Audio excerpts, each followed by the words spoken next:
तुम अब मेरी बात छोड़ो, अपनी बात करो।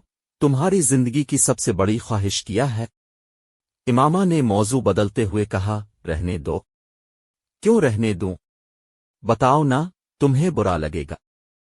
जवेरिया ने कुछ हिचकिचाते हुए कहा। इमामा ने गर्दन मोड़कर हैरानी से इसे देखा। मुझे क्यों बुरा लगेगा? जवेरिया खामोश रही। ऐसी क्या बात है जो मुझे बुरी लगेगी?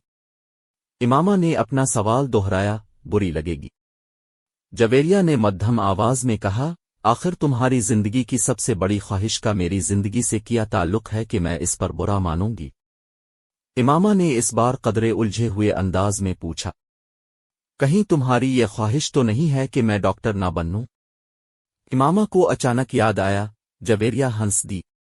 नहीं, जिंदगी सिर्फ एक डॉक्टर बन जाने से कहीं ज्यादा अहमियत की हामिल होती है। उसने कुछ फलसफियाना अंदाज में कहा। पहेलियां बुझवाना छोड़ो और मुझे बताओ। इमामा ने कहा, मैं वादा करती हूं कि मैं बुरा नहीं मानूंगी। इमामा ने अपना हाथ इसकी तरफ बढ़ाते हुए कहा, वादा करने के बावजूद मेरी बात सुनने पर तुम बुरी तरह नाराज हो गई। बेहतर है हम कुछ और बात करें।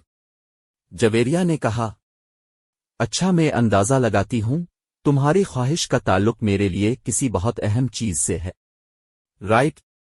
इमामा ने कुछ सोचते हुए कहा। जवेरिया ने सर हिला दिया। अब सवाल ये पैदा होता है कि मेरे लिए कौन सी चीज इतनी अहम हो सकती है कि मैं। वो बात करते करते रुक गई। मगर जब तक मैं तुम्हारी ख्वाहिश की नौयत नहीं जान लेती, मैं कुछ भी अंदाजा नहीं कर सकती। बता दो जवेरिया, प्लीज। अब तो मुझे बहुत ही ज्यादा तजस्सुस हो रहा है। उसने मिन्नत की। वो कुछ देर सोचती रही। इमामा गौर से इसका चेहरा देखती रही।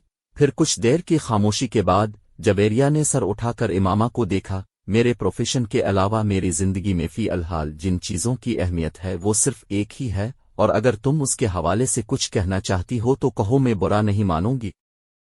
इमामा ने संजीदगी से इसे देखा। जवेरिया ने कदरे चौंक कर उसे देखा। वो अपने हाथ में मौजूद एक अंगूठी को देख रही थी। जवेरिया मुस्कुराई। मेरी जिंदगी की सबसे बड़ी ख्वाहिश है कि तुम। जवीरा ने इसे अपनी ख्वाहिश बताई। इमामा का चेहरा एकदम सफेद पड़ गया। वो शाकिर थी या हैरत ज़दा, जवेरिया अंदाजा नहीं कर सकी। मगर इसके चेहरे के तासुरात ये जरूर बता रहे थे कि जवेरिया के मुंह से निकलने वाले जुमले इसके हर अंदाजे के बरक्स थे। मैंने तुमसे कहा था ना, तुम बुरा मानोगी।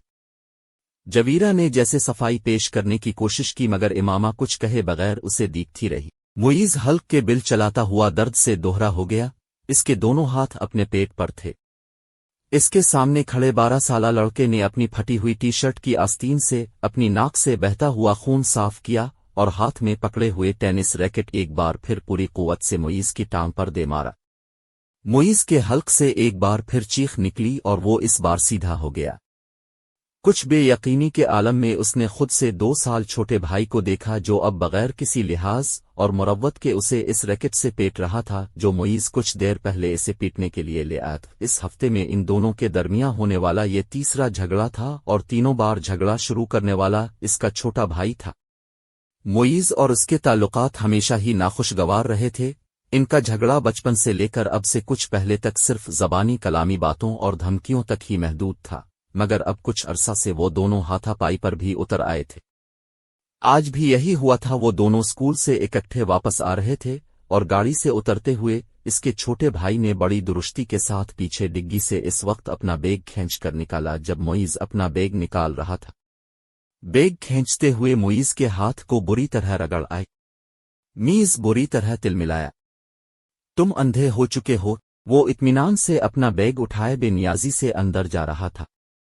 मुईज के चलाने पर उसने पलटकर इसको देखा और लाउंज का दरवाजा खोलकर अंदर चला गया। मुईज के तन बदन में जैसे आग लग गई। वो तेज तेज कदमों से इसके पीछे अंदर चला आया। अगर तुमने दोबारा ऐसी हरकत की तो मैं तुम्हारा हाथ तोड़ दूंगा। इसके करीब पहुंचते हुए मुईज एक बार फिर धाड़ा। उसने बैग कंधे से उतार कर नीचे रख दिया और दोनों हाथ कमर पर रखकर खड़ा हो गया। निकालूंगा। तुम क्या करोगे? हाथ तोड़ दोगे?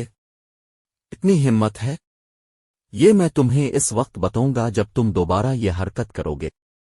मुइज़ अपने कमरे की तरफ बढ़ा मगर उसके भाई ने पूरी कुव्वत से इसका बैग खींचते हुए इसे रुकने पर मजबूर कर दिया। नहीं, तुम मुझे अभी बताओ। उसने मुइज़ का बैग उठाकर दूर फेंक दिया। मुइज़ का चेहरा सुर्ख हो गया। उसने जमीन पर पड़ा हुआ अपने भाई का बैग उठाकर दूर उछाल दिया। एक लम्हे का इंतजार किए बगैर उसके भाई ने पूरी कुव्वत से मुइज़ की टांग पर ठोकर मारी। जवाबन उसने पूरी कुव्वत से छोटे भाई के मुंह पर मुक्का मारा जो उसकी नाक पर लगा। अगले ही लम्हे इसकी नाक से खून टपकने लगा। इतने शदीद हमले के बावजूद उसके हल्क से कोई आवाज नहीं निकली। उसने मुइज़ की टाई खींचते हुए इसका गला दबाने की कोशिश की। मुइज़ ने जवाबन इसकी शर्ट को कॉलर से खींचा। से शर्ट के फटने की आवाज आई। उसने पूरी कुव्वत से अपने छोटे भाई के पेट में मुक्का मारा। इसके भाई के हाथ से इसकी टाई निकल गई। ठहरो, मैं तुम्हें अब तुम्हारा हाथ तोड़ कर दिखाता हूं। मुइज़ ने इसे गालियां देते हुए लाउंज के एक कोने में पड़े हुए एक रैकेट को उठा लिया और अपने छोटे भाई को मारने की कोशिश की, मगर अगले ही लम्हे रैकेट इसके भाई